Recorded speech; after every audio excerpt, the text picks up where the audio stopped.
Hello, everyone, and thank you for joining today's webinar. My name is Ray Minjares, and I lead the Clean Air Program at the International Council on Clean Transportation. I'm going to be moderating today's webinar. The International Council on Clean Transportation is an international research organization that supports the development and implementation of best practices for vehicle emissions control to protect public health and to mitigate climate change. We're here today to discuss a new study that was published just recently in the journal Nature. This study came out on May 15th, titled The Impacts and Mitigation of Excess Diesel NOx Emissions in 11 Major Vehicle Markets.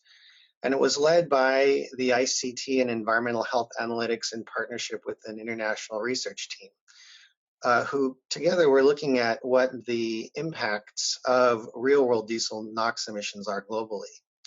The study quantified the global health and environmental impacts of these emissions, both today and in the future. The ICT has been interested in this question for many years, principally as a result of our work in Europe that has, through vehicle emissions testing and other analysis, identified a growing gap in the real world and laboratory-based emissions of diesel NOx. That's been growing year by year. This excess diesel NOx is a prime culprit for the chronic violation of ambient NO2 air quality standards in the UK, Germany, France, Spain, Italy, and other countries. Many European cities today have called for outright bans on the future entry of all diesel cars, as with Paris, or put restrictions on the entry of older generation of higher emitting diesel cars, as in London and Stuttgart. But this is far more than just a European problem, and it's far more than just a diesel car problem. About 2/3 of all vehicles in the world today are designed to meet European vehicle emission standards. Therefore, our international work on diesel NOx is motivated to close the gap in excess emissions, both in Europe and in those countries that are following the European emission standards, to leapfrog to the best practices for vehicle emissions control. But since we've always known that heavy-duty trucks and buses emit higher volumes of diesel NOx, we've also been concerned about the potential for excess diesel NOx in those specific vehicle types. And so we've been interested in the global nature of this excess NOx problem for diesel cars, trucks, and buses. Today, I'm joined by a panel of speakers that include key contributors to this study. First, let me introduce each one briefly, and then we'll move on to our first speaker. Dr. Susan Anenberg is principal and co-founder of Environmental Health Analytics and was lead author of this study and managed the project team as a whole. She also contributed the health assessment to this study. Josh Miller is a researcher at the ICCT, was co-lead author and led the vehicle emissions factor development, emission scenario development, and overall emissions inventory development. Dr. Daven Henze is associate professor at the University of Colorado at Boulder. He's also co-author and participated in and led the global air quality and climate modeling aspects of this study. And Dr. Lisa Emberson, who's Center Director at the Stockholm Environment Institute in York, participated in and led the global crop impacts modeling assessment of this study and is also a study co-author. The study had a much larger number of team members who are not participating on today's webinar, but what we will do is I will introduce each speaker and with each speaker, you will have an opportunity to hear directly from them what their contribution was, how they conducted their particular piece of the study, and what the key findings were. With that, I will now move to introducing our first speaker, Dr. Susan Anenberg, who, as I mentioned, led this study and will discuss first why and how we did this study. So with that, I'd like to hand it over to Susan. Okay, thank you, Ray, and hello, everyone. I'm Susan Anenberg. I'm going to spend a few minutes talking about why and how we did this study, and then you'll hear from me again towards the end of the webinar talking about the health impacts specifically. So next slide, please. The motivation for this study started with the growing recognition about the extensiveness of real-world diesel NOx emissions that were over certification limits. So there's growing recognition about the extent of excess, what we think of as excess diesel NOx emissions, that is everything that's over the laboratory emission limits. And you can see here a graph of the various car models in Europe and how much more they're emitting in terms of NOx emissions under real-world driving conditions compared with the laboratory emission limit. So this is a problem that is quite extensive within the passenger car market. And next slide, please. It also extends beyond passenger cars to trucks and buses as well. We have seen a number of in-use emission testing studies from the US and Europe, China, Japan, and elsewhere that show that this problem of excess diesel NOx extends to passenger cars and to trucks and buses. And these studies use a variety of means to monitor emissions in use. On the left, you see an image of portable emissions measurement systems, or PEMS, where the vehicle is loaded with emission measurement equipment, and then the vehicle is driven around the different types of driving conditions. Could be city streets or highways and various other driving conditions that are typically encountered under real-world conditions. On the right, you see roadside remote sensing, where monitors are set up next to the road, and as vehicles drive between the monitors pick up the emissions from individual vehicles. So using these variety of emission measurement techniques that measure emissions in real-world driving, we now have a sense for the real-world emissions from diesel cars, trucks, and buses around the world. Next slide, please. And as Ray mentioned, about 2/3 of all vehicles are designed to European emission specifications. So if we are seeing some gap in real-world driving emissions that are occurring even with the European emission standards, the same situation is likely happening in other parts of the world that are also following European standards. And the same can be said about US and Canada. Any vehicles that are driving, diesel vehicles that are driving in these areas that are following current emission standards may be emitting more NOx under real-world driving conditions than is allowable under the emission limit. And so the motivation of our study is that the extent of the excess diesel NOx problem is quite large. It extends beyond cars to trucks and buses as well, and to likely all regions of the world. And there are real environmental and public health implications of this topic. Next slide, please. Just a little bit of background on what nitrogen oxides are. NOx is the combination of NO and NO2 that comes out of vehicle tailpipes. And NOx is a key precursor to outdoor air pollution. So it forms ground level ozone, which we often call smog, and it forms secondary fine particulate matter, which is often called PM2.5 or soot. So ozone is not emitted directly, and secondary fine particulate matter is not emitted directly, but is formed in the atmosphere in the presence of precursors. Nitrogen oxides are a key precursor to both ozone and particulate matter. So you'll hear me talking about PM2.5 frequently throughout the presentation today, and that refers to this secondary fine particulate matter. And both ozone and particulate matter exposure are linked to adverse health outcomes, including disability and years of life lost due to stroke, ischemic heart disease, chronic obstructive pulmonary disease, lung cancer, and lower respiratory infections. And these linkages are based on decades of epidemiological research linking ozone and PM2.5 to these various health outcomes.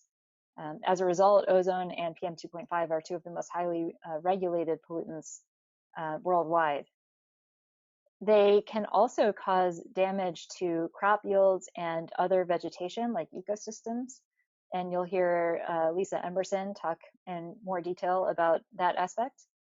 And nitrogen oxide also forms pollutants that affect the climate system in different ways. And Daven Henze will talk in greater detail about that. Next slide, please.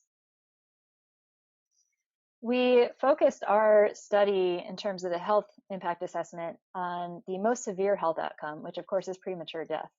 But it's important to understand that there is a large variety of health outcomes resulting from exposure to air pollution that we did not quantify. That includes emergency room visits, hospital admissions, heart attacks, doctor visits, school absences, lost work days, even lung function decrements and inflammation.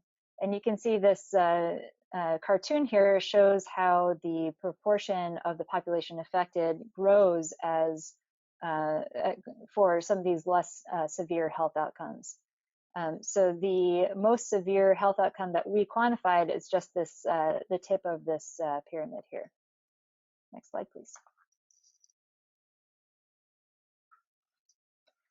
The health impacts of air pollution are really quite large on a global scale. In fact, it's one of the top 10, outdoor air pollution is one of the top 10 risk factors in all of the most populated countries of the world. The Global Burden of Disease study estimated about 4.5 million premature deaths from outdoor air pollution in 2015. And you can see here the spatial distribution of the estimated premature deaths from outdoor air pollution. Very large in China and in India, but some of the other countries, including the US and Europe, are also experiencing a large amount of premature deaths from outdoor air pollution. Next slide, please. So how does diesel NOx emissions contribute to this problem of the health impacts from outdoor air pollution? This is a figure from our study that puts the amount that diesels emit in terms of NOx in the context of all other anthropogenic NOx emissions. So on the left-hand side here, you see global anthropogenic NOx emissions, and on-road diesel NOx is just the green portion of that, but they produce over 20% of global anthropogenic NOx emissions. And then you can see here that we focused on 11 major vehicle markets representing over 80% of new diesel vehicle sales. And those 11 regions capture over half of the total global on-road diesel NOx emissions. Next slide, please.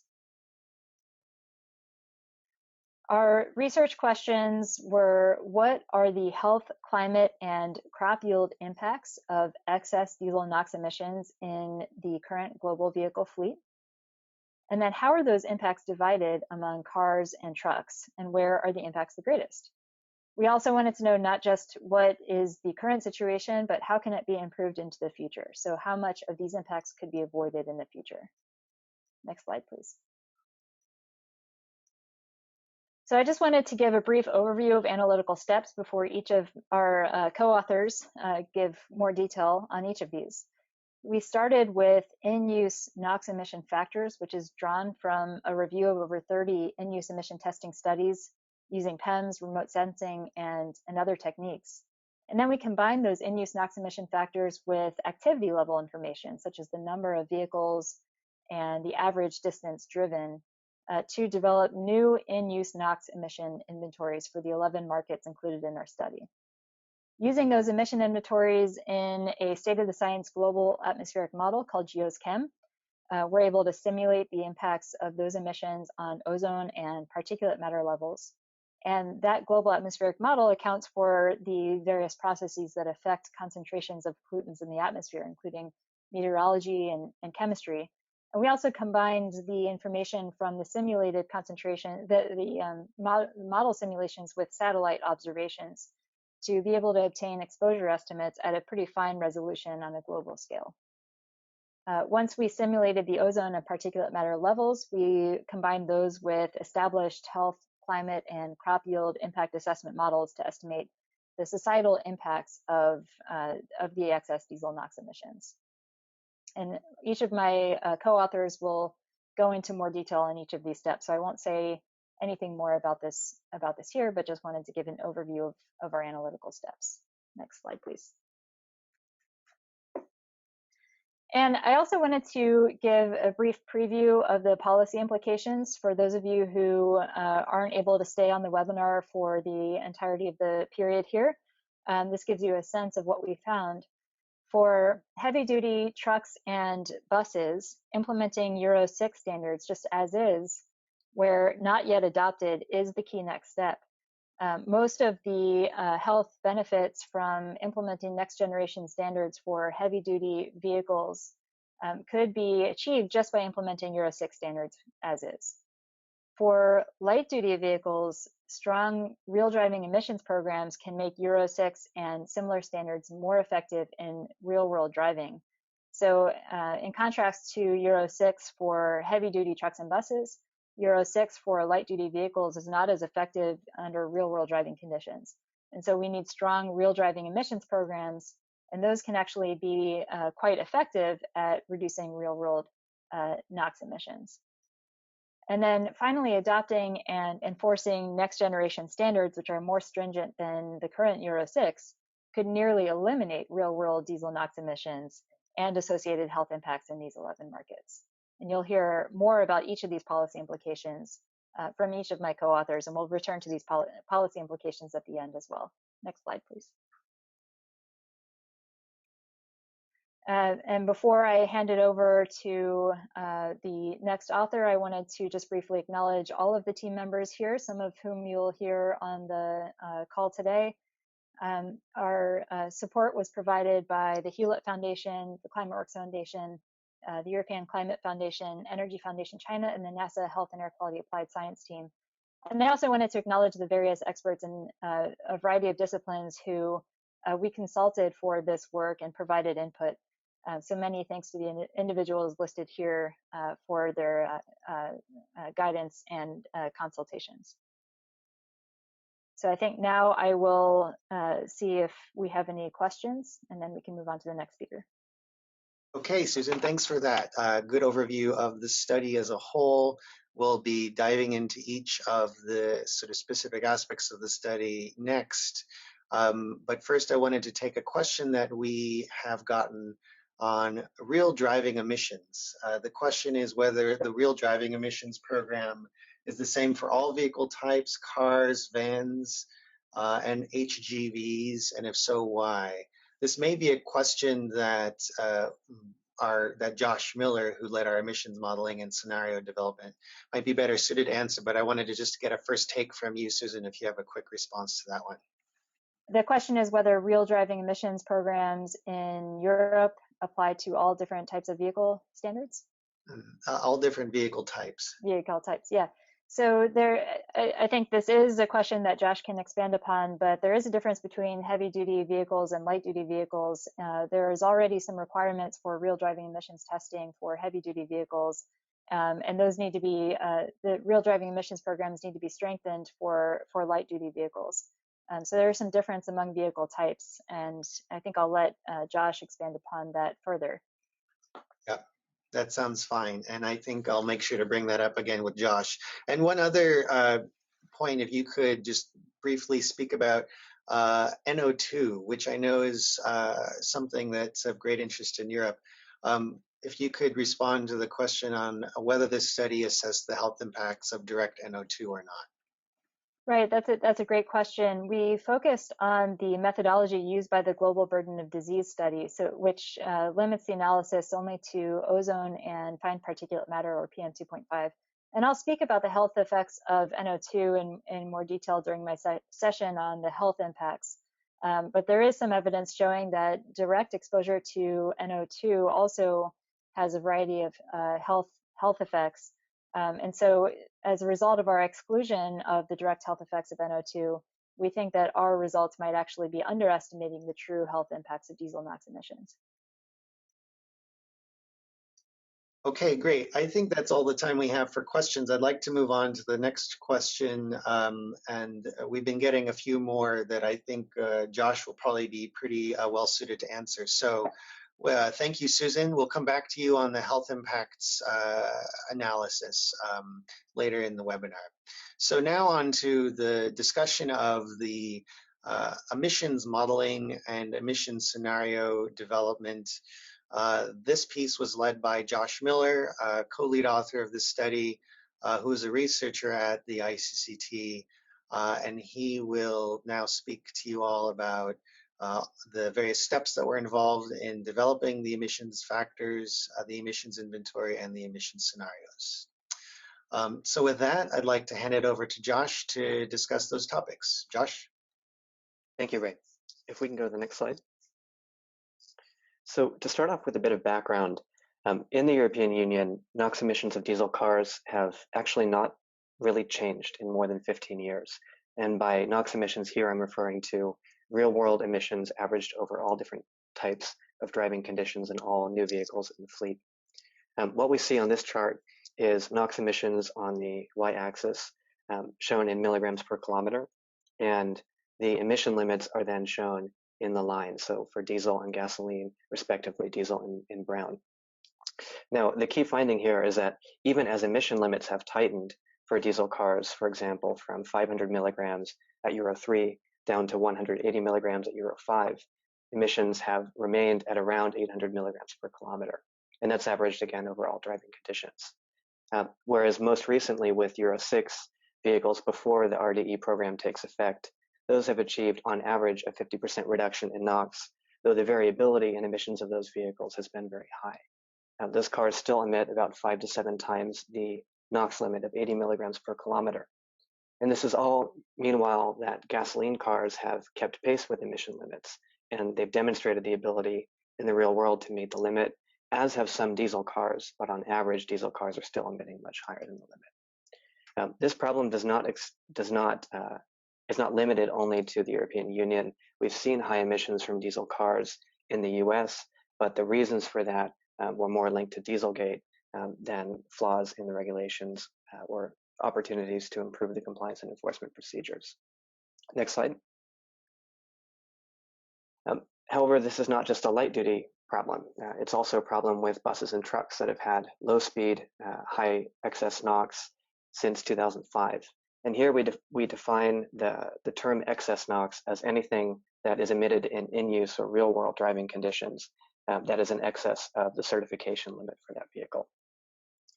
Buses and trucks have, this chart shows for a model year 2008 SCR, selective catalytic reduction system equipped Japanese truck, that in low speed conditions, especially below 20 kilometers an hour, real world NOx emissions actually are much higher than the certification emissions, and up to 4 to 5 times higher.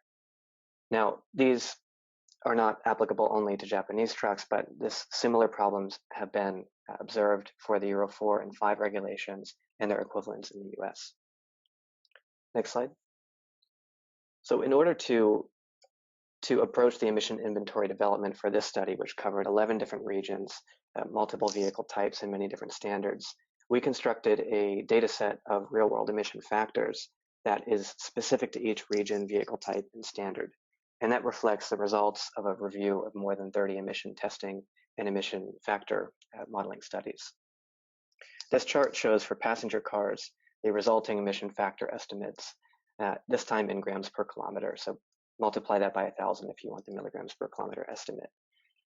Here we're showing just a snapshot for 4 regions: China, the European Union, Japan, and the US. And the brown bars show the NOx limits, and then excess NOx is shown in red. And so the total baseline emission factors, or our best estimates of what's happening in real world averaged over all driving conditions, is shown as the sum of the brown and the red bars. The uncertainty in these estimates is then shown in the what might look like error bars here. Some implications unfold from these results for passenger cars. The first is that with Euro 6, we've seen about a 50% reduction on average from the previous levels of Euro 5, which had essentially been unchanged for 15 years.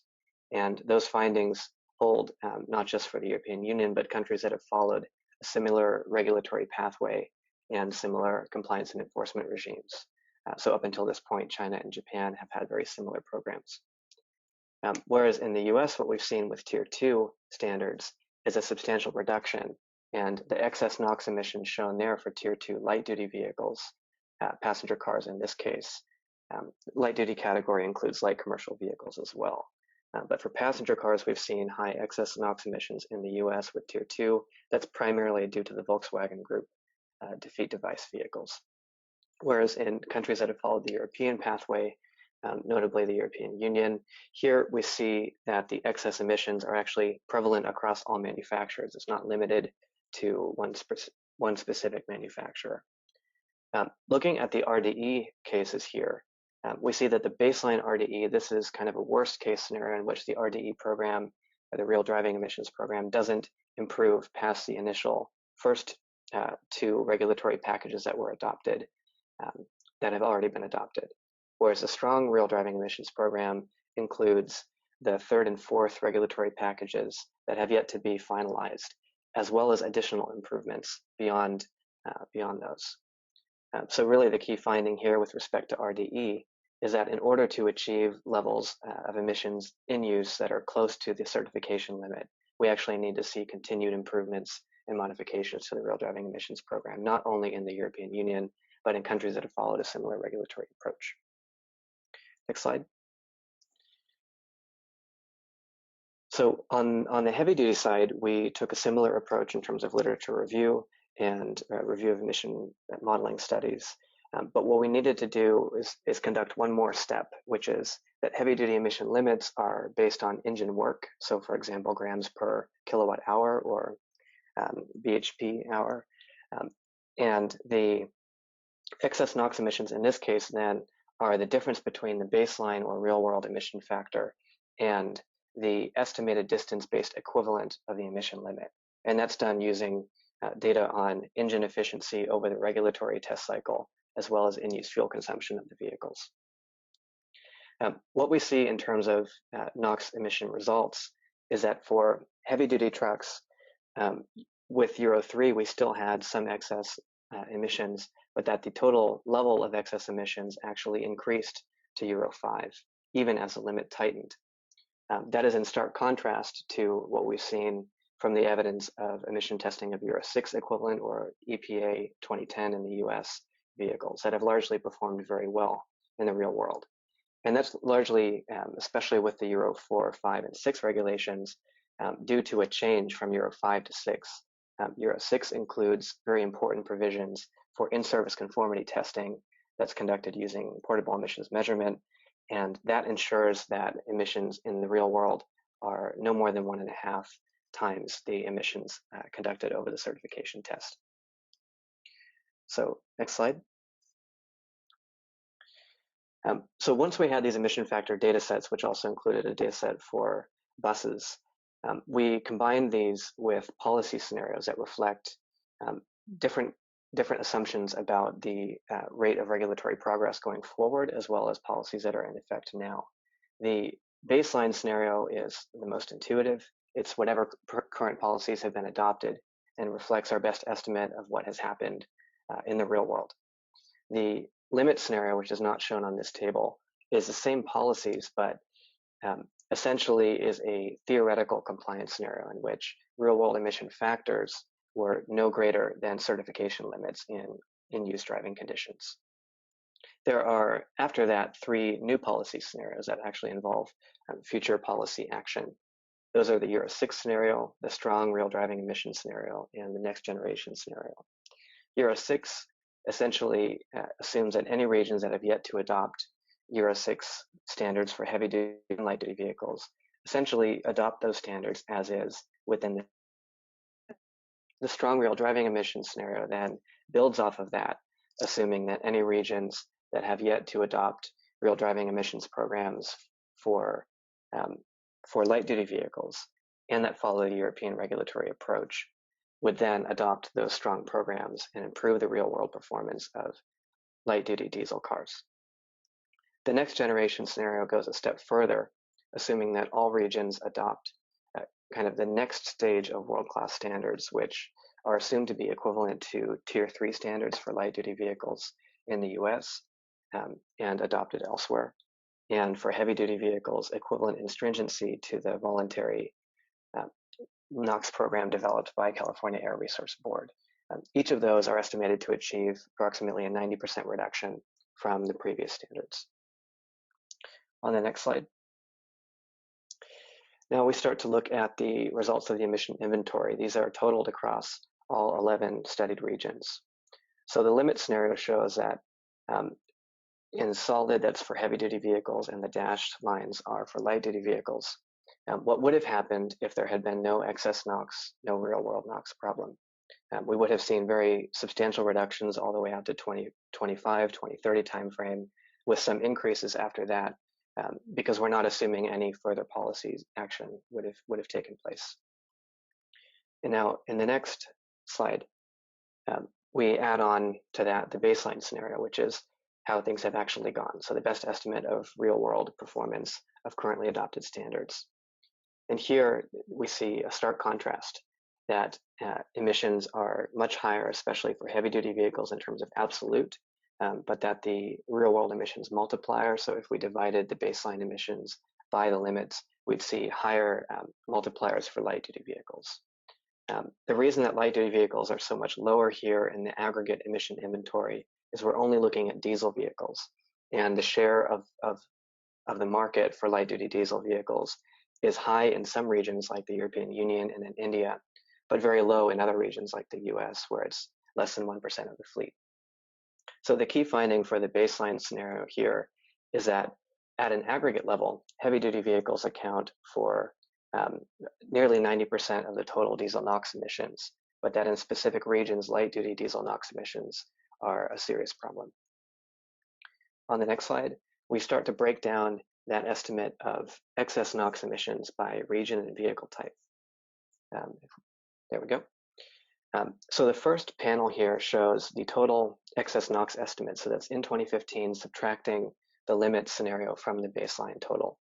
And that's about 4.6 million tons of NOx estimated that was emitted as a result of this real-world non-compliance. About 3/4 of that excess NOx is on the heavy-duty vehicle side, whereas 1/4 is for light-duty vehicles. Now, if we break down those totals by region, the second panel shows heavy-duty excess NOx broken down by region. The 5 markets that are sort of the largest heavy-duty vehicle markets here, China, India, EU, Brazil, and the United States, contribute 90% of that heavy-duty excess NOx. And that is largely a result of problems in the Euro 4 and 5 equivalent regulations, as well as that it's taking time for the Euro 6 vehicles to account for most of the vehicle activity, as they were implemented only within the last several years.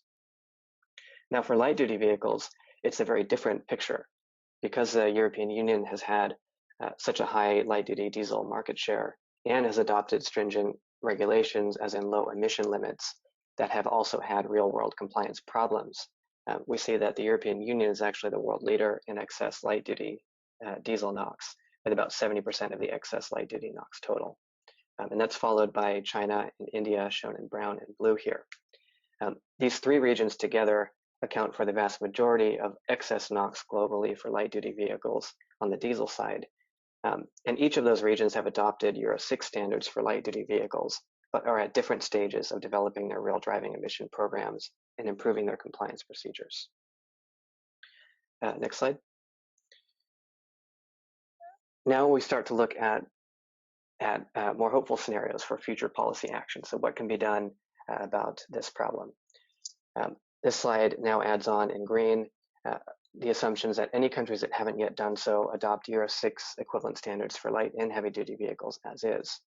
And we find that this has a very substantial effect on the heavy duty emissions trajectory. And light duty vehicles have a similar effect, but not as substantial. And the reason for that is that we're not yet assuming strong real driving emission programs take effect. The key policy message here with the Euro 6 as is scenario is that Euro 6 heavy duty standards are really the most important action that countries like China, Brazil, Mexico, Russia, and Australia can take. And that in countries that have adopted but not yet implemented those standards like India, that's a really key policy to watch to make sure that implementation is done appropriately. On the next slide, we add in here the strong real driving emissions scenario. This one only applies to light duty vehicles, and you'll see that that purple line extending out. What this assumes is that real driving emission programs are improved to make sure that they test in-service vehicles, which we'd call in-service conformity testing, that they monitor in-use emissions and cover a broad set of driving conditions in the real driving emissions test to reduce the incidence of defeat devices or poor calibrations, and also allow for independent verification by other organizations to be able to flag, for example, if there are problems that in the vehicles that are on the road, so that there's a regulatory oversight there. What we see in the emissions inventory results is that for particular regions, this makes a huge difference in the light-duty diesel NOx emission pathway. In India, a strong real driving emissions program makes a difference between a fourfold potential light-duty diesel NOx increase and roughly stabilized emission levels. On the next slide, the last new policy scenario is next generation standards. These are really the key to steep long-term emission reductions in after the 2025 timeframe. And that corresponds to the timeframe when these standards are assumed to be implemented, and it takes several years for them to affect the fleet as a whole. And again, these are based on roughly 90% emission reductions from the Euro 6 equivalent levels. And those policies that we can watch the implementation of and model regulations after are the US Tier 3 standards for light-duty vehicles and a mandatory version of the voluntary heavy-duty NOx rule in California. On the next slide, we'll just reiterate a few of the policy implications before handing off to the next speaker. The first really is that heavy-duty Euro 6 standards make sense as a priority for any market that has yet to implement those standards. Those are really key to reducing NOx emissions, real-world NOx emissions from heavy-duty vehicles. For light-duty vehicles, Euro 6 standards or equivalent or more stringent standards in other regions should be accompanied by either strong laboratory-based testing, as in the US, or strong real driving emissions programs that rely on PEMS equipment. Without strong compliance and enforcement programs, those equivalent standards will not be fully effective and will continue to see high excess NOx in the light-duty diesel fleet. The third policy implication is that adopting and enforcing more stringent standards, so beyond Euro 6 equivalent levels, could nearly eliminate real-world diesel NOx emissions across the 11 markets, but that will take time. To do that, it involves lowering the emission limits of those regulations, as well as strengthening the compliance and enforcement procedures to ensure that low real-world NOx emissions are achieved in the real world. So with that, I'd like to pass it off to Daven Henze, who will discuss where we went from there with the air quality and climate impact modeling. Before you do that, Josh, first I wanted to jump in here and thank you and also pose some questions to you that we've been getting now from the participants. We had a question about RDE. If you could, first I'll give you the three questions. So on the first question, if you could just go into a little bit more detail to explain for our audience what exactly we modeled as RDE, both in terms of what we consider to be the baseline RDE and all that entails, as well as the strong RDE and all that that entails. And if you could also comment on WLTP and the extent to which that's captured at all in either of those scenarios. We had a second question about the United States. If you could just comment briefly on what the policy implications are for the U.S. heavy-duty truck sector in particular. Perhaps you can comment on the scenarios that we modeled for next-gen and what our emission factor findings were for U.S. heavy-duty trucks compared to other regions. And then finally, if you could comment about other emission control strategies.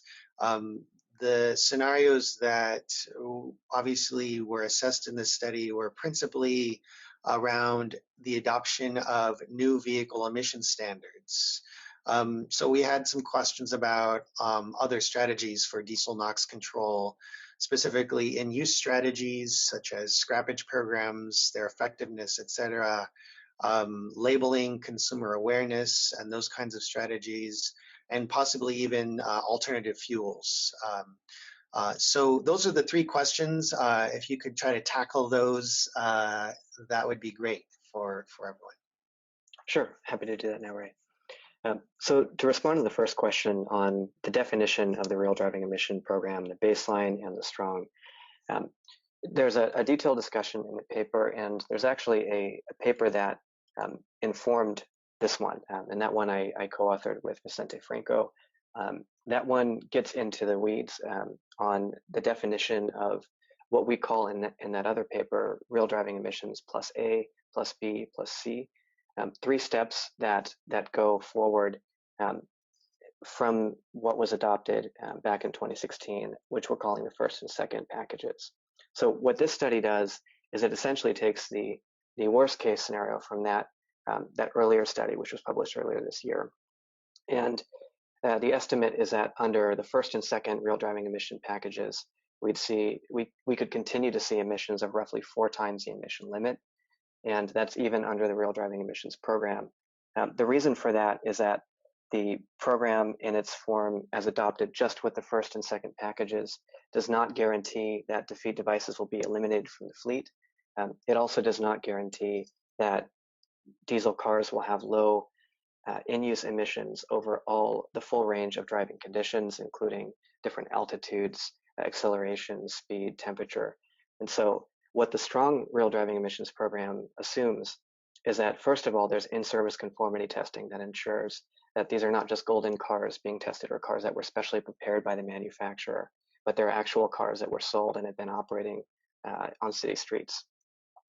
The second recommendation for that strong real driving emission program is that the conformity factor is tightened from 2.1 to 1.5 over time and eventually 1.2. What that conformity factor does is it regulates emissions over the real driving emissions test, but we have a detailed technological analysis that is overlaid over that, so that we assume the real driving emission test applies over certain driving conditions. First, it applies only to normal driving conditions, with the next stage of RDE, including cold start, then becomes incorporated under that RDE testing umbrella, but there are still extended driving conditions that happen outside of the boundary conditions in RDE.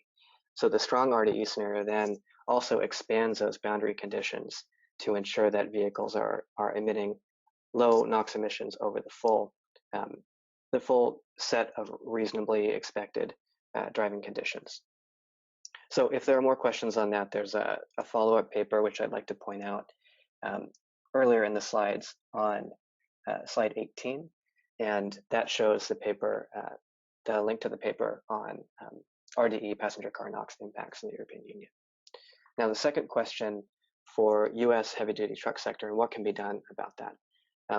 I would touch on, first of all, the next generation scenario. We're not showing slides, we're not showing US-specific heavy-duty results here, but that is included in the paper in terms of the % change in emissions in that sector with the next generation scenario. And what we find is that that really makes sense as a priority for new vehicle standards in the United States, that we continue to see a further development of the new vehicle emission standards. We see a tighter NOx emission limit, and we also see specific changes to the testing procedures that achieve lower real-world NOx emissions. So there's some limited evidence that there are some continued problems with low-speed emissions, with low-speed conditions resulting in higher NOx emissions, and that results from a gap in the test procedure that essentially removes any testing data that's below a certain engine load threshold. And so we'd want to revisit that, as well as look at tightening the emission limit substantially in line with California's voluntary NOx program. Apart from new vehicle standards, though, and that leads into the third question, other emission control strategies, there is actually a lot that can be done there, especially for regions that have recently adopted what we're calling world-class or Euro 6 equivalent or better standards for both light and heavy-duty vehicles. Those other emission control strategies are a little bit different depending on the vehicle type. For example, for heavy-duty trucks and buses, fleet renewal programs are really important because Euro 6 standards have achieved so much better real-world NOx emissions and primary particulate emissions compared to previous standards, that accelerated fleet turnover or retrofit requirements on the fine particle side make a lot of sense for countries like Brazil, China, India, once they start to implement Euro 6 equivalent standards.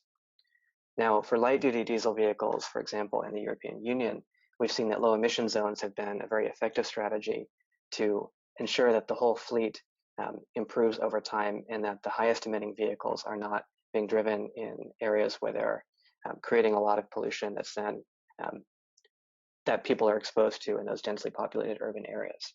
So low emission zones are something that we've also touched on in that other paper, the Miller and Franco paper 2017 that I mentioned earlier. But those could really achieve very quick NOx reductions, especially given transparent and clearly defined tightening specifications, so requiring that all vehicles, diesel vehicles in certain cities, first meet Euro 5 standards, then 6, then real driving emissions.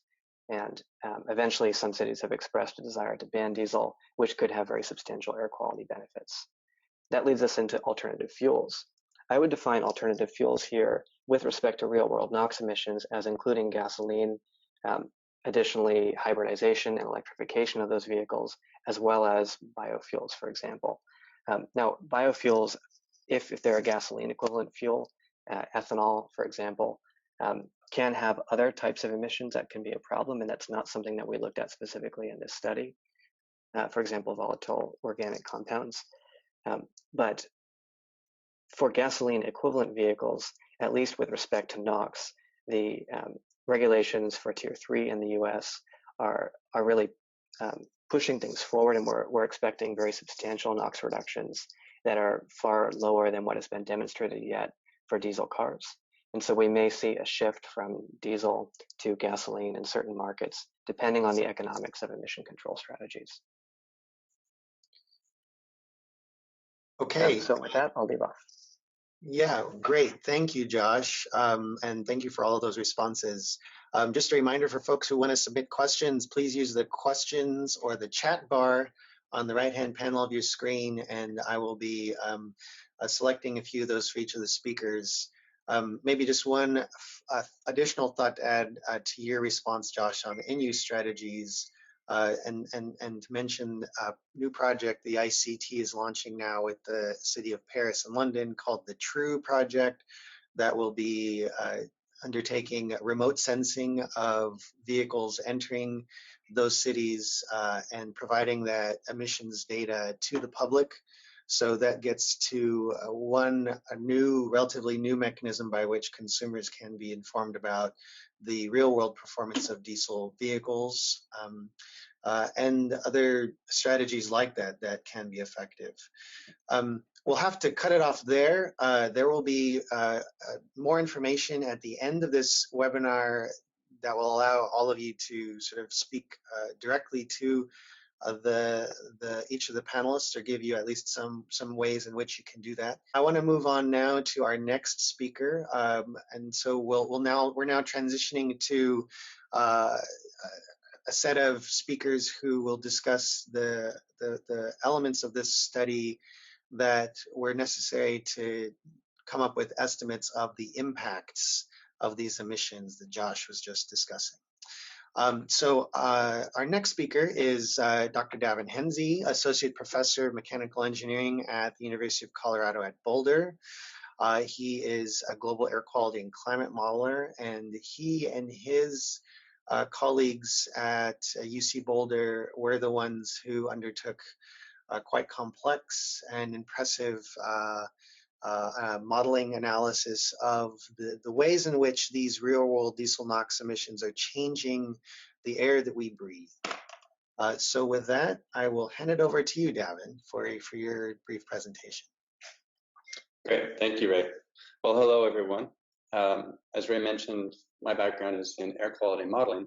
So our role in this study was really starting with the emissions that have just been discussed, and to model how those emissions transform into impacts in the atmosphere in terms of concentrations of ozone and particulate matter. So if we can go to the next slide.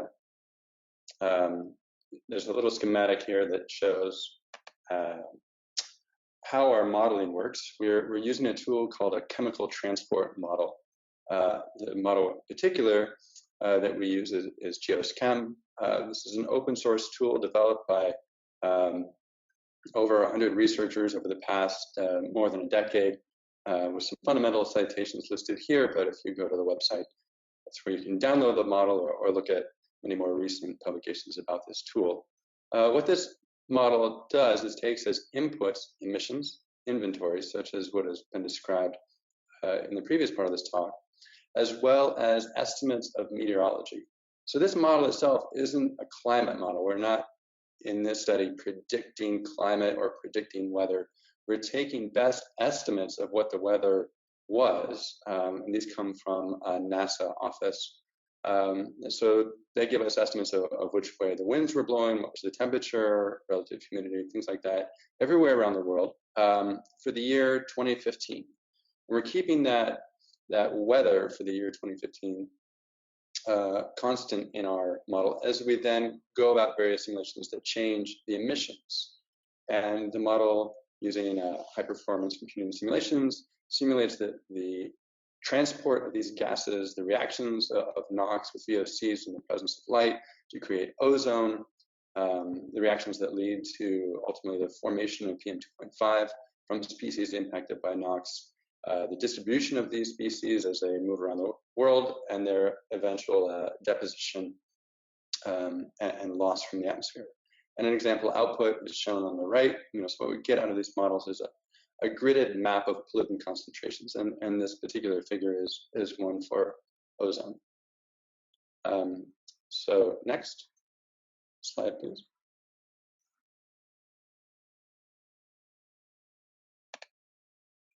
There's been a lot of use of global models like this historically for evaluating the health impacts of various emissions owing to human activity.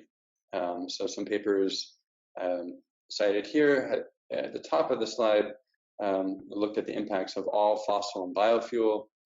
Previous studies from Susan Anenberg had looked at the impacts of black carbon. And the previous study from Drew Shindell looked at widespread adoption of vehicle standards. And I wanted to comment on sort of one technical aspect of the work that we did, which we think is allowing us to make a better estimate of the impacts of these kinds of emissions on particulates and the health impacts of particulates. And that technical advancement, the need for it is really highlighted in the figure shown at the bottom of the screen. On the left, you have population distribution in the Northeast.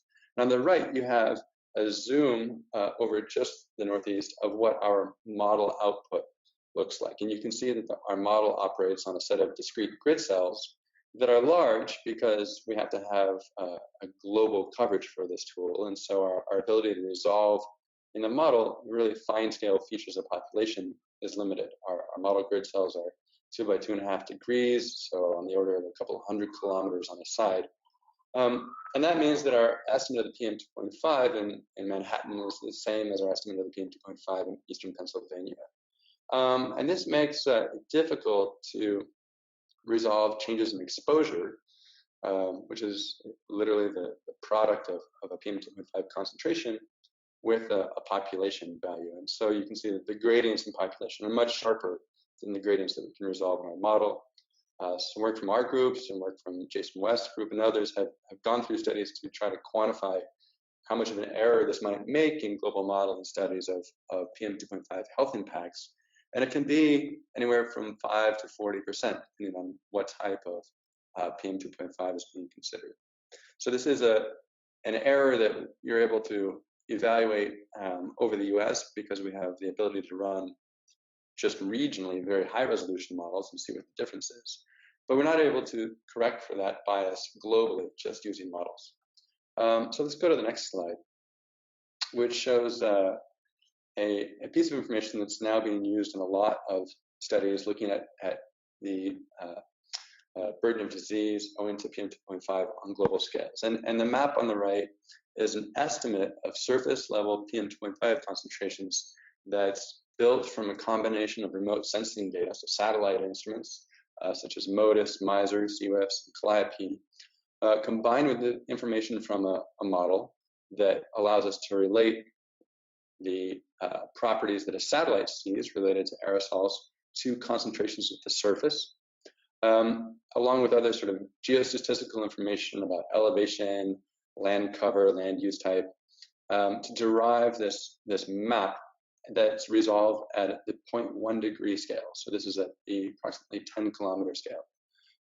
So these kinds of maps that are really based on our best estimate of a blend of modeling and data analysis have provided a high resolution estimate of PM2.5 throughout the globe. And on the left, again, you can see a zoom of what one of our global model grid cells would look like over the Great Lakes, where typically we would have just one estimate of PM2.5. Well, what we're using the satellite data for our study is to downscale that value so that the distribution of PM2.5 in our model is distributed in a relative sense, following this information from the high resolution satellite map.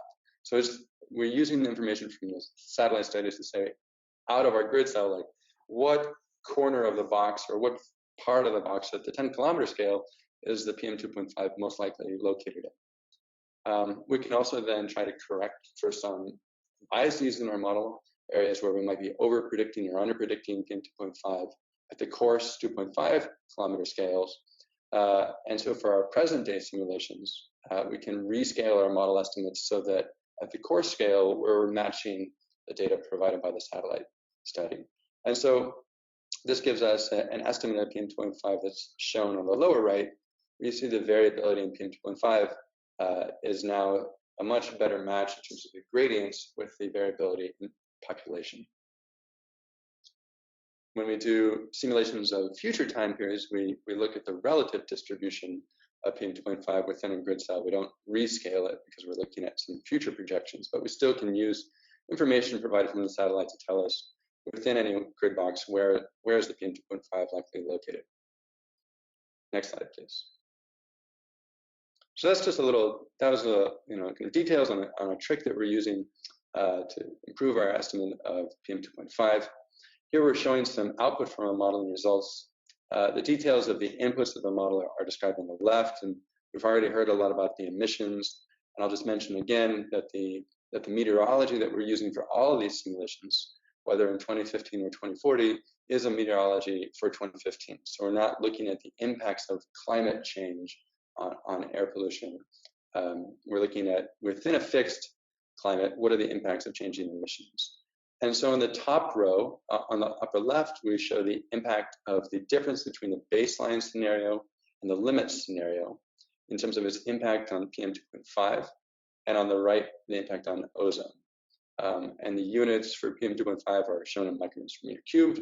For ozone, we're looking at a metric of ozone, which is the maximum daily 1 hour average over 6 months in units of ppb.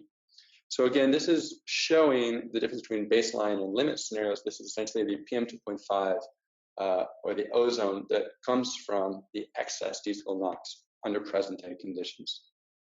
And from these 11 major markets. So for PM2.5, you see estimates that exceed a microgram per meter cubed, and also for ozone values that go over ppb.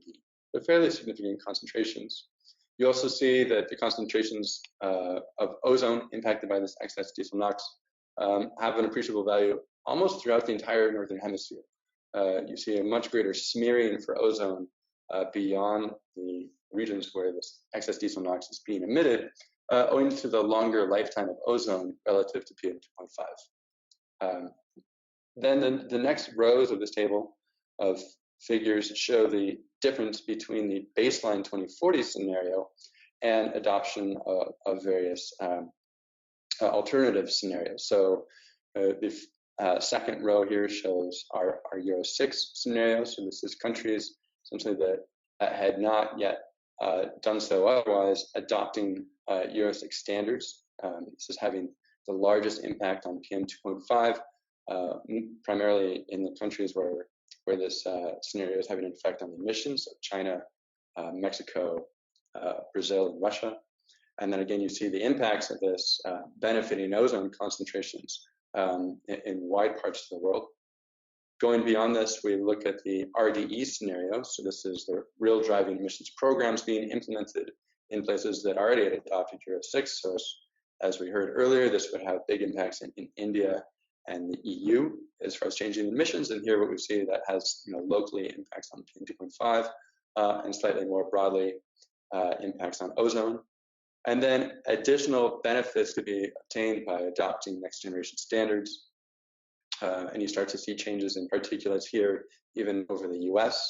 And again, changes in ozone that are occurring more broadly, but again, here's where we start to see changes in ozone concentrations over the US relative to the RDE and even relative to our baseline scenario. So these are the changes in our concentrations of PM2.5 and our changes in concentrations of ozone shown at the surface. So our models do estimate three-dimensional distributions of these concentrations. And Susan will be talking about the associated health impacts, and Lisa will be talking about the impacts on crops. But another part of the impact study that our group looked at was the impact on radiative forcing, which is a metric for climate studies. So let's go to the next slide.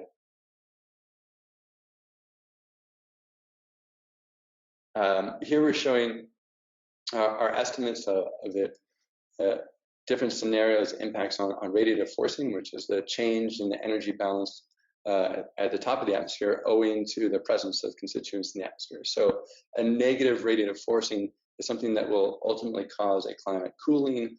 Positive radiative forcing is something that will cause a climate warming. And if we look at the present day impacts of this excess NOx, it's a complicated story because NOx impacts so many different constituents in the atmosphere. It impacts the aerosols, as we saw, it impacts the ozone. It also impacts methane. And these different species had different radiative impacts. So the types of aerosols formed by NOx tend to be cooling. So actually this excess diesel NOx that we have presently is leading to a negative radiative forcing. It's also causing changes in ozone. Ozone is a greenhouse gas, so that's causing slight positive radiative forcing. The presence of additional oxidants owing to NOx can decrease the lifetime of methane, which is the potent greenhouse gas. So decreasing the concentrations of that greenhouse gas causes a negative radiative forcing. So you see there's positive and negative impacts, and these all add up to a net impact of excess diesel NOx that we think is a slight negative radiative forcing in present day conditions.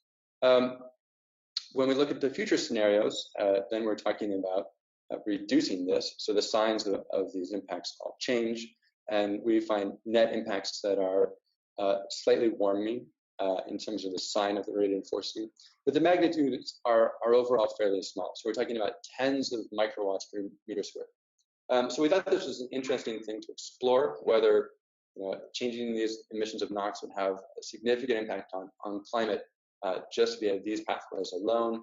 And we want to sort of put these numbers in context and point out that, say, the radiative forcing of carbon dioxide from pre-industrial to present days is measured in watts per meter squared. It's a few watts per meter squared. And here we're talking about tens of milliwatts per meter squared. So not a huge effect relative to something related to carbon dioxide. Also not a huge effect compared to the climate impacts of black carbon.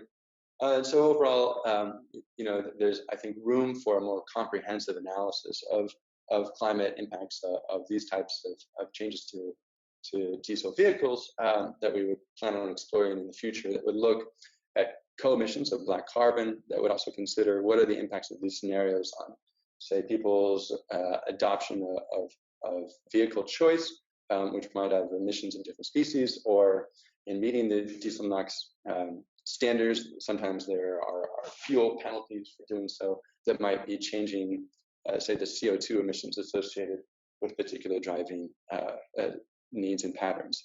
So I think from the NOx alone, not a big climate impact, but potentially a need for future studies that look at this from a more holistic perspective. So with that, I guess we might pause to take a question or two before going on to the other impacts. Okay, great. Thank you, Daven. Just maybe two questions for you.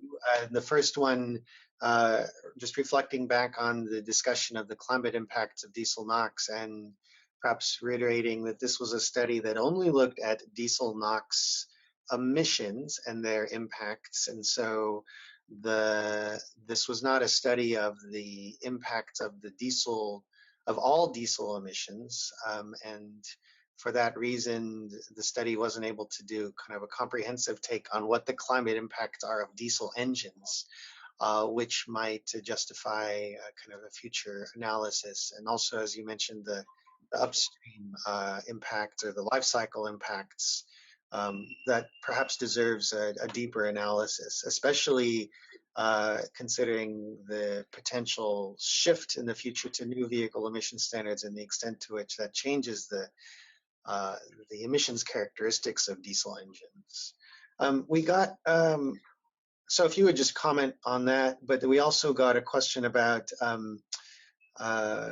non-diesel sources of emissions. So if you could comment as well on what we know about non-diesel sources of nitrogen oxides, how those were treated in this study, and their contributions globally to, say, the ambient concentrations of PM2.5 in ozone. Sure. So maybe on the first question, as you mentioned, there are many species emitted from diesel vehicles. There are many species associated with transportation emissions. Our evaluation here was just on the NOx impacts, and so a more complete analysis would be to also look at the black carbon and even the impacts of adopting these types of scenarios on CO2. We don't think that there's exact one-to-one correspondence between excess diesel NOx and the amount of excess emissions or the amount of changes to emissions that you would get for these other species, black carbon and CO2. So those would need to be separate studies. In terms of the other species or the other sources of NOx that we considered, the presenters earlier have discussed in great detail the diesel NOx contributions to our modeling, but we also included NOx from all other sort of known sources. Transportation emissions alone contribute to about a third so diesel transportation contributes about a third of all global anthropogenic NOx emissions.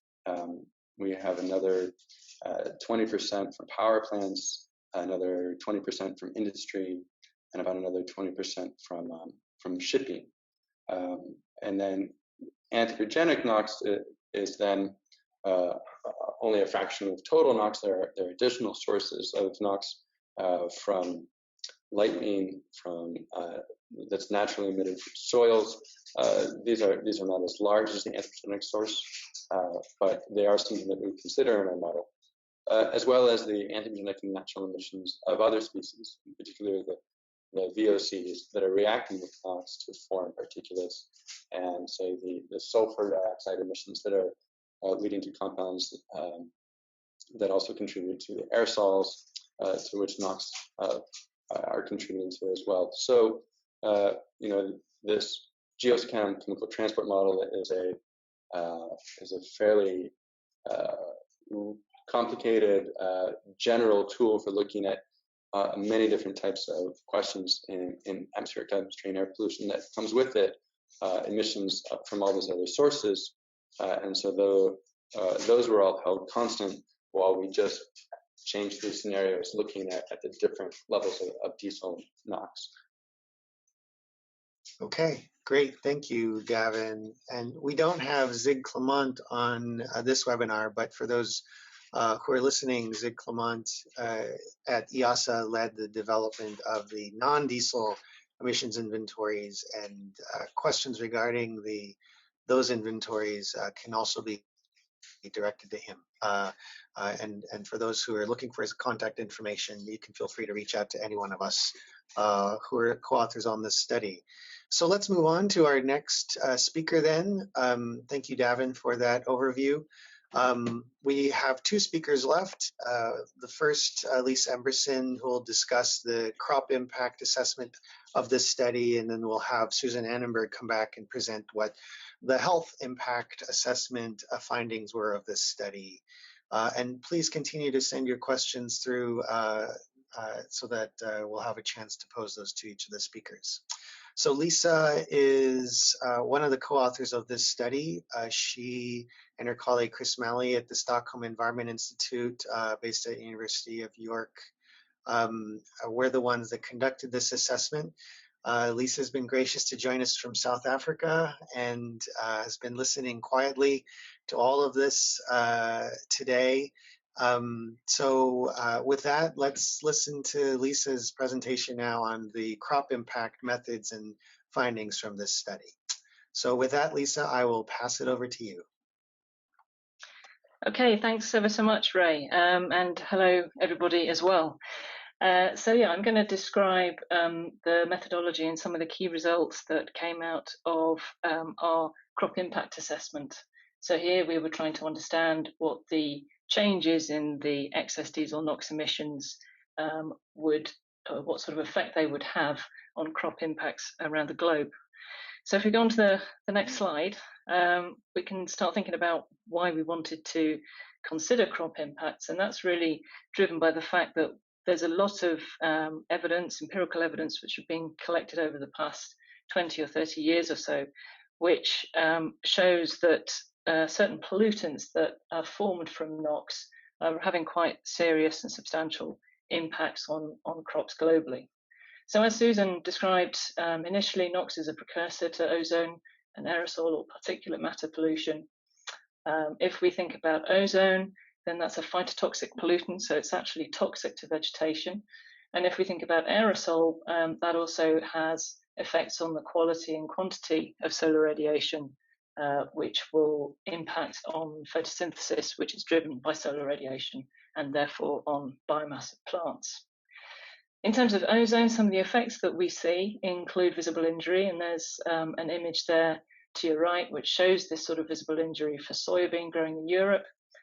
It also causes biomass losses, it causes crop yield losses, forest productivity losses, and we can also see changes in the species composition of productive grasslands due to ozone. Aerosols, as I said, will alter photosynthesis, that will change carbon assimilation and have an effect on biomass. And as well as these more direct effects of ozone and aerosol pollutants on plants, they can also affect other ecosystem services. So for example, these pollutants can affect the gas exchange, which allow the transfer of carbon dioxide and water vapor across the leaf surface. And this can have impacts on transpiration, which will then have a knock-on effect on things like hydrology. So can actually change stream flow within catchments. Because we are seeing reductions in the amount of biomass of plants, that means that we have less carbon being sequestered in plants, and that means that we have more carbon dioxide being left in the atmosphere. So we have a carbon sequestration effect, which can actually sort of feed forward to further enhance climate change. And we also see changes in atmosphere-biosphere exchange of things like water through the evapotranspiration stream, and this can have implications on energy budgets as well, as we perhaps lose the evaporative cooling effect of vegetation. So we wanted to get some idea of the role of excess diesel NOx on vegetation across the globe, and we really wanted to focus on some of those impacts that have a very well-established methodology that we really felt confident in being able to quantify the impact. So here we focused on the ozone effect on crop yields for 3 staple crops. But in a similar way, as Susan described for the human health impact assessment, where really we were just looking at the premature deaths that were caused by these excess diesel NOx emissions, we're again in this crop impact assessment just looking at a small subsection, if you like, of the impacts that these pollutants, which are produced from NOx, could actually be causing to vegetation. Okay, so if we go on to the next slide, this shows the methodology that we use. So this methodology was first used by Van Dinkenen et al. In 2009. It's a robust methodology which has been used a number of times recently by other global studies. So we have confidence that this methodology is going to be giving us sensible answers. So we take the ozone hourly surface concentrations that come out of Geoschem that Daven was just describing earlier. We convert those into metrics which allow us to characterize the ozone so that it gives us the best prediction of how the yield of different crops will change. And then we also need to know when our crops are actually present globally. So we need to identify country level growing seasons of those crops, the start of the growing season, and then we start to accumulate those metrics, those damage metrics, over a 3-month growing season period. We can combine those accumulated metrics with our damage function, similar to the concentration response function that Susan will talk about in terms of the human health studies, and that gives us an idea of the crop relative yield loss. We can then combine that information with crop production, which we get per country, and then also using a crop-specific suitability index, which gives us an idea of the distribution of the crops across the countries and across the globe. Bringing together that crop production and crop relative yield loss information, we can then get an estimate of our gridded crop production loss.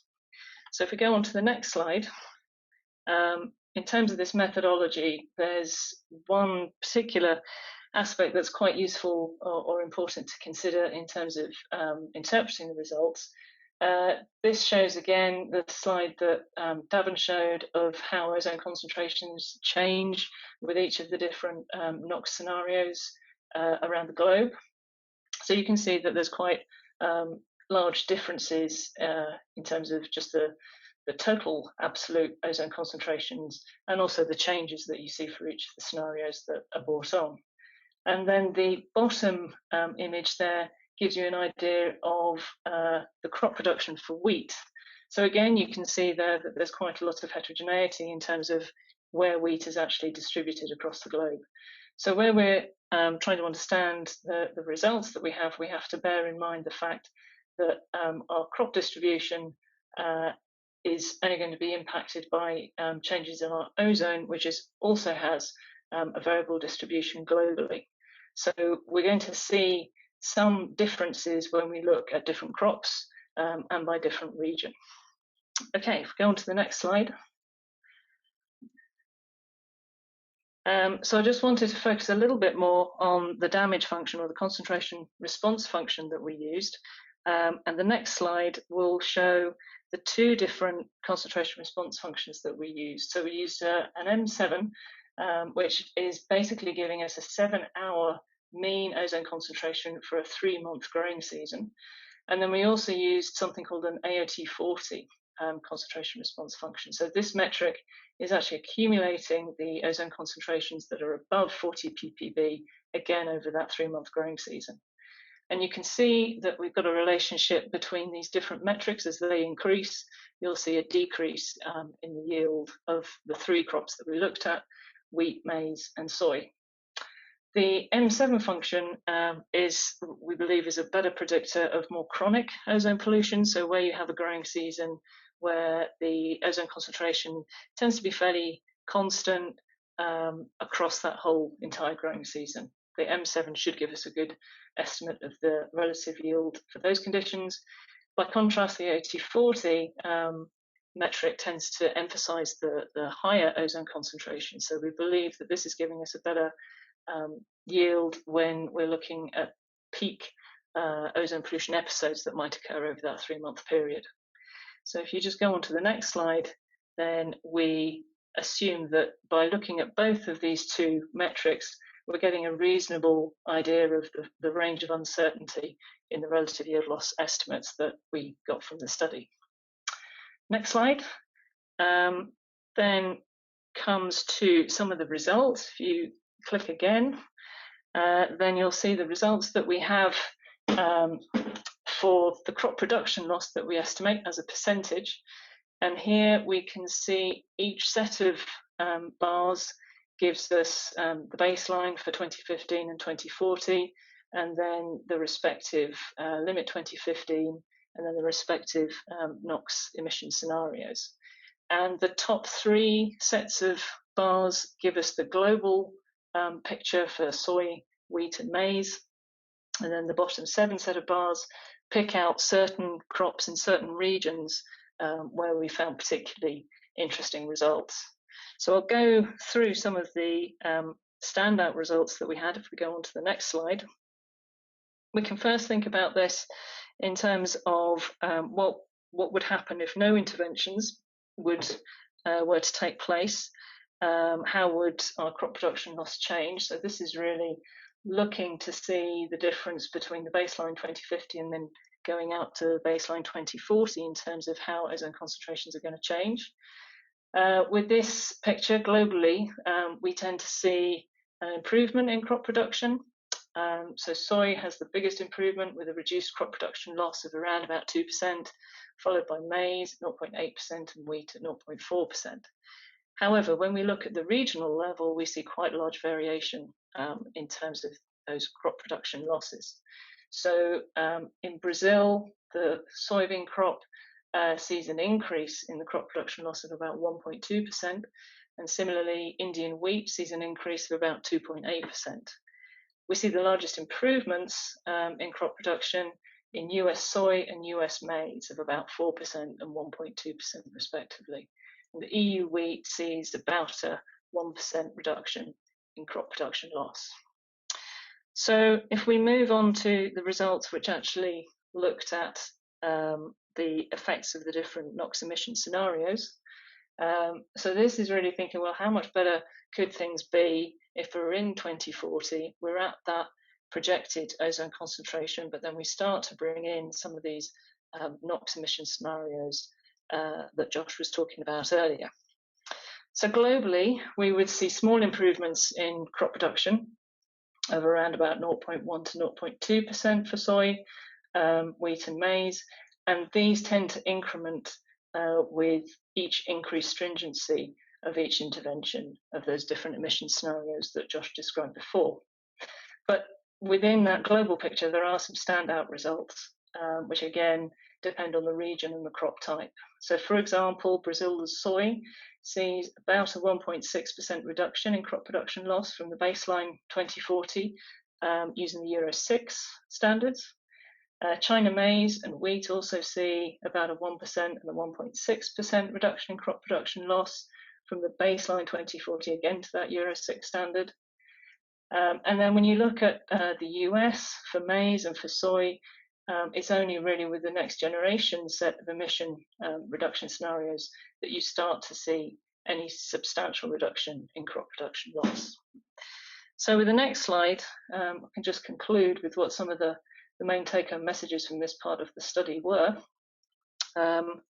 So we can see that there are effects of changes in excess diesel NOx on crop production loss, and that these really do depend on the crop distribution, both in relation to the current 2015 and then also the projected 2014 ozone concentration levels. This effect seems to be see some substantial differences in those limit 2015 to baseline 2014 crop production losses. So in some crops in some regions, we're seeing quite large improvements in crop production, for example, US soy, whilst in others we're seeing worsening crop production, for example, India wheat, which sees about a 2% increase in that crop production loss. However, a key point here, I think, is that in all cases, more stringent NOx emission controls through those emission scenarios, we'll see improvements in crop production.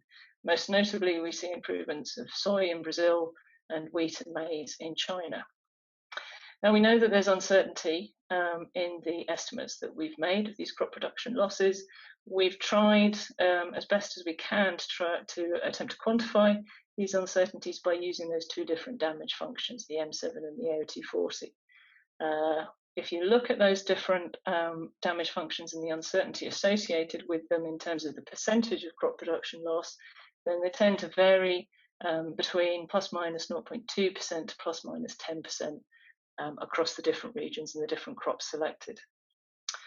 And finally, I think just to come back and make that point again, that this study has only looked at the effects of excess diesel NOx on yields of 3 staple crops, and only due to the one pollutant, ozone. We know that this misses other crops, which will be important in different regions. It also misses impacts on the quality of crops. We know that these pollutants can affect the nutritional quality of these crops, for example, and also the visible injury, which can cause changes in economic value, particularly of leafy vegetables, for example. We miss the effects on productive grasslands. For example, we know again that in terms of quality, forage quality of grasses, productive grasslands can be altered, which would have implications for livestock, for example. And we also miss the effects on forest productivity and the other ecosystem services that I mentioned previously. Those are all ozone effects. We're also aware of the fact that we're missing completely the effects of the aerosol and the PM on plant productivity. So I think that's something just to bear in mind as we are considering what these results show us, that they're perhaps erring on the side of caution in terms of the actual impacts that we might expect to see. And with that, I can finish. Okay, thank you, Lisa. Question for you about the harm, sort of the general harm of nitrogen oxide emissions on crop production. A couple of questions about making the point that when we think about diesel NOx, you know, the issues raised are generally around public health and around this being kind of an urban kind of environment issue. But your research is, I think, making clear that there is harm that is occurring on the environment outside of cities and not limited just to human beings. If you could comment on the kind of the general harm or the potential harm of anthropogenic nitrogen oxides on crop production. So I think that's probably the most important question, if you could answer that. And then if you could follow up on that specifically on India and anything that you can comment on relating to anthropogenic NOx and its effects on Indian specific crops. Okay, yeah, so I suppose in terms of NOx, I think we can sort of refer back to the answer that Daven gave as well, in terms of, you know, our study was capturing in many ways all the NOx emissions to try and set that baseline ozone concentration. So NOx is a very large contributor to the formation of ozone. Ozone is a secondary pollutant which is formed under the action of sunlight. So that means that it becomes actually really quite important in terms of agricultural impacts. You'll tend to have your NOx being emitted from your urban areas or your industrial areas. It will then sort of move in a package of air downwind, and the photochemical reactions will take some time, so that you're only actually getting the higher concentrations of ozone being formed normally when that package of air is actually sat over rural areas. And because it requires sunlight to drive those photochemical reactions, and because agricultural productivity also provides sunlight, then you tend to get quite high ozone concentrations at the same time as you have quite high agricultural productivity. So that's why NOx in particular is a problem in terms of agriculture, because it leads to the formation of ozone, which will then cause substantial impacts to agricultural productivity. And if we think about India, which was the other part of your question, you have quite an interesting constellation, especially in northern India, around something called the Indo-Gangetic Plain, which is sort of sometimes referred to as the breadbasket of South Asia, where you have lots of rice and wheat being grown in rotation. That actually sits quite close to quite a large number of industrial activities in some of the largest cities in northern India.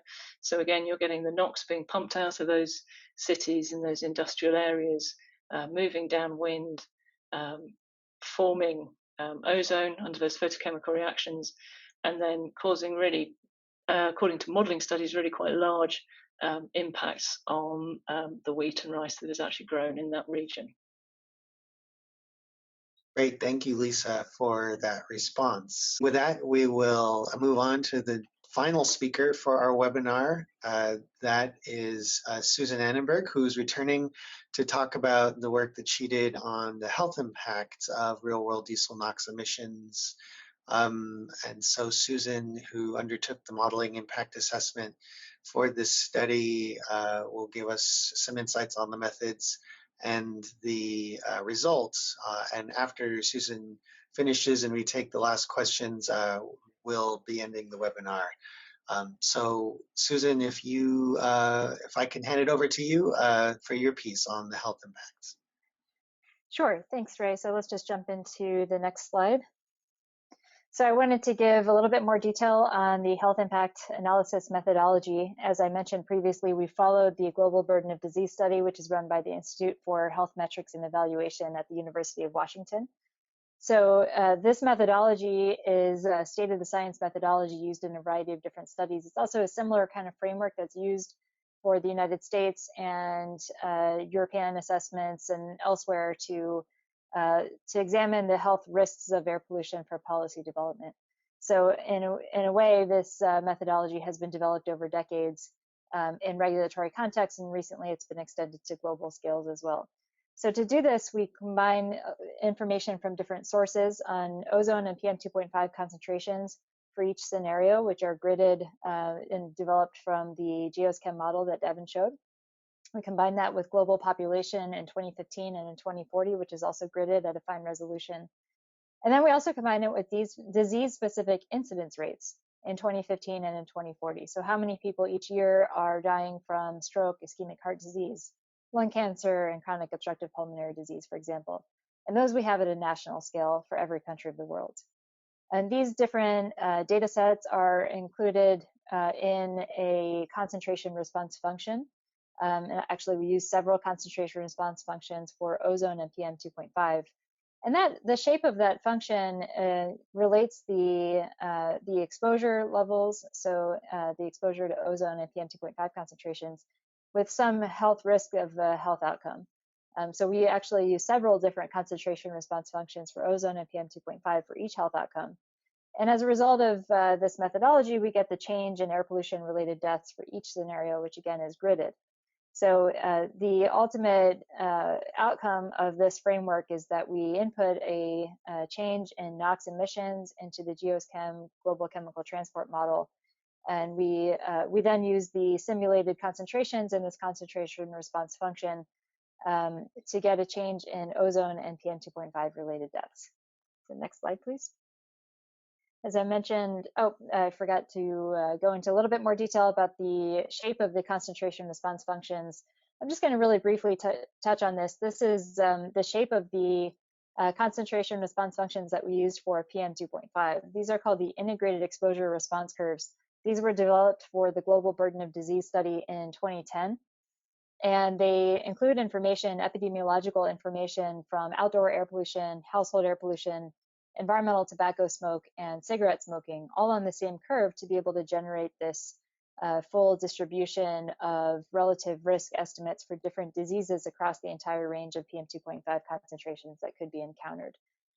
So you see here different curves for different health outcomes, including IHD, ischemic heart disease, stroke, chronic obstructive pulmonary disease, lung cancer, and acute lower respiratory infection. And a key factor of these studies is the shape of the curve. So you see that, for example, the stroke and ischemic heart disease curves, the cardiovascular health outcomes, substantially flatten out at high concentrations over, say, about 70 to 80 micrograms per meter cubed is about where the inflection point is. For COPD and lung cancer, those curves are more linear across the full range of concentrations. And for acute lower respiratory infections, that curve also flattens at very high concentrations, but here it's at extremely high concentrations, seen only in very extreme circumstances, usually indoors where households are burning solid fuels for cooking and heating indoors. So a key factor of the shape of these concentration response curves is that a unit change in exposure to PM2.5 in relatively clean environments leads to a greater health impact than the same unit change at very high concentrations. And that's driven largely by the cardiovascular curves, which flatten at high concentrations. So in the US and Europe, which are relatively clean atmospheres relative to some of the other places around the world which have very high pollution levels, the sensitivity of the populations to PM 2.5 is higher at those lower concentrations. Next slide, please. And I also wanted to reiterate the fact that our results are likely underestimating the true health impacts of diesel NOx emissions for a couple of reasons. One is that premature deaths are only the most severe health outcome associated with ozone and PM 2.5. And I'm showing here again the pyramid of effects of air pollution, where a larger portion of the population is affected by the less severe health outcomes. So if we were able to quantify those less severe health outcomes, we would be able to provide a more complete picture of the health impacts of diesel NOx emissions. Another key factor which we touched on earlier is that direct exposure to NO2 can lead to aggravated asthma and other respiratory diseases and a variety of other ailments. And so our exclusion of NO2 to follow the global burden of disease methodology is also likely leading us to underestimate the true health impacts of diesel NOx emissions. Next slide, please. So this, moving on to the results, this graph shows the premature deaths from all diesel NOx emissions in 2015, shown in the blue, and 2040, shown in the orangish red. We estimated that over 100,000 air pollution deaths result globally each year from on-road diesel NOx emissions. So this is all on-road diesel NOx emissions, with most of the impacts coming from China, Europe, and India. In 2040, that's likely to increase substantially. We estimate about 175,000 air pollution deaths annually around the world from on-road diesel NOx emissions in 2040. And that's largely driven by growth in China if China does not implement Euro 6 standards, particularly for heavy-duty vehicles. Next slide. Now, this is showing the 2015 numbers that I just showed, but broken down by what is essentially allowable under the current emission limits, is shown in the black portion of each bar. The portion of diesel NOx, the impacts of diesel NOx emissions from excess heavy-duty vehicles shown in the from excess diesel NOx emissions from heavy-duty vehicles shown in the pink, and excess NOx emissions from light-duty vehicles shown in the orange-red color. And the first thing to point out is that for most regions, heavy-duty vehicles, excess emissions from heavy-duty vehicles really dominate the total impacts of excess diesel NOx emissions. The only exception to that is in Europe, which has a very large market share of diesels in its passenger fleet. In Europe, we calculated about 28,000 deaths from all diesel NOx emissions in 2015, and over a third of those were from all excess diesel NOx emissions, so those emissions that are in excess of certification limits. Over half of the excess diesel NOx impacts in Europe were from excess light-duty diesel NOx emissions. In the United States, this is a contrasting situation where we had 3,000 deaths from all diesel NOx emissions. About a third of those were from excess diesel NOx emissions. And the vast majority of those excess diesel NOx emissions were from excess emissions from heavy-duty vehicles as opposed to light-duty vehicles. So there have been a couple studies estimating the impacts of the Volkswagen scandal in the United States. And our results for light-duty vehicles, for the impacts of excess NOx from light-duty vehicles, are relatively similar to those previous estimates. But the impacts of excess NOx from heavy-duty vehicles are about 10 times as large. And so heavy-duty vehicles really needs to be a consideration for reducing the public health consequences of excess diesel NOx emissions. In China, it's sort of a similar situation to the United States, although much larger in terms of magnitude. About 31,000 deaths from all diesel NOx emissions, about a third of those from excess diesel NOx emissions, and the majority of those excess diesel NOx emissions, the impacts of those excess diesel NOx emissions are from heavy-duty vehicles as opposed to light-duty vehicles. Next slide. We also modeled, as you've heard earlier, the improvements that could be made with more stringent diesel NOx emission policies. And so here, if all of these 11 regions implement next generation standards, which are more stringent than Euro 6, we can avoid approximately 174,000 PM 2.5 and ozone-related premature deaths in 2040 with those NOx regulations in these 11 markets. And that's nearly eliminating the impacts of real-world diesel NOx emissions in those 11 markets. It translates to about 2% of PM 2.5 deaths globally and about 7% of ozone deaths globally and about 3 million years of life lost. In terms of the different policies that could be implemented, you see with the global bar at the bottom here, over half of the health benefits of implementing more stringent next generation standards could be achieved simply by implementing Euro 6 standards were not yet implemented. And that's shown in the green sections of the bar, with most of those benefits of implementing Euro 6 coming from Euro 6 for heavy duty vehicles, and largely driven by China. If you look at the bar for China, most of the health benefits of implementing Euro 6 comes from implementing Euro 6 for heavy duty vehicles in China. For light duty vehicles shown in the purple and light blue, the health benefits of implementing strong real driving emissions programs can get almost all the way to the health benefits of implementing strong next generation standards. So of course we would see some additional benefits from lowering the standard coupled with effective compliance procedures, but just implementing strong real driving emissions programs would be really quite effective at reducing real world diesel NOx emissions with Euro 6 standards. Next slide.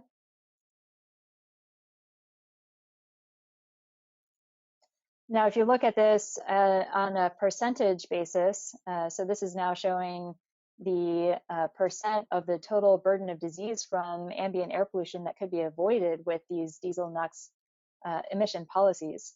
Next generation standards reduce regional PM 2.5 and ozone mortality burdens by 26% in Mexico and about 22% alone for Euro 6 standards. And so here, this is essentially normalizing by population. So in the previous graph, you saw China really standing out. When you normalize it by population, as shown in this chart, we see Mexico really popping out, and Brazil as well. In Europe, about 7% of the mortality burden from outdoor air pollution could be avoided with more stringent next generation diesel NOx emission policies. Next slide.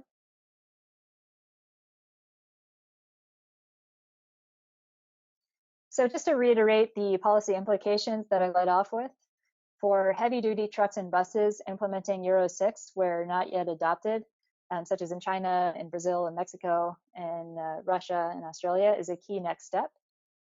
And for light duty vehicles, strong real driving emissions programs can make Euro 6 and similar standards more effective in real world driving. So Euro 6 is not performing as well as Euro 6 for light duty vehicles is not performing as well as Euro 6 for heavy duty vehicles. And so here we can make Euro 6 for light duty vehicles much more effective under real world driving with strong real driving emissions programs. And then adopting and enforcing more stringent next generation standards, more stringent than Euro 6, can actually nearly eliminate real world diesel NOx emissions and their associated health impacts in these 11 markets. And that concludes my portion. We have one question, Susan. It relates to the way in which you model health impacts and then calibrate that against what the actual deaths are that are occurring in the real world. So perhaps you can comment on the ways in which you're utilizing data that tells you about how many deaths are actually occurring in the world, and then using that to inform your modeled impacts of deaths we can attribute to these emissions. Okay, sure. Yeah, the actual deaths that are occurring in the real world are an input to our methodology. So if you think back to the graphic that I showed at the beginning, where I had the cause-specific disease rates for each country leading into the concentration response function, those are our best estimates of how many people are dying from individual causes in each country. And so we have hard data for most countries of the world. Where countries do not have hard data, those were generated using the data that were available by the Institute for Health Metrics and Evaluation, again, for the Global Burden of Disease study. So what we were trying to do is just figure out what portion of those real-world deaths are attributable to diesel NOx emissions. And here we relied on those epidemiologically derived concentration response functions. So for a change in PM 2.5 or in ozone, we know some, based on what these epidemiological studies have found over the course of the past decades, we know the effect that change in PM 2.5 and ozone has on cause-specific mortality in different locations. And that's how we relate the real-world deaths to those that are attributable to diesel NOx emissions. That's great. Thank you, Susan. And with that, I'd like to just provide everyone contact information for each of the presenters today. You can all see links to the article online, as well as some supplementary info and data files for those of you interested in using the data, some of the input data that was developed for this study. The supplementary info also contains a much more detailed write-up, for example, of the development of the emission factors for different vehicle modes. A recording of this webinar will be posted online at our YouTube channel, and the link is there. And the slides will also be available on the ICCT's website. So with that, I just wanted to thank all of our speakers today for presenting the work that they've done. You can be sure that the ICT and our research partners here will be continuing to investigate this topic in the near future.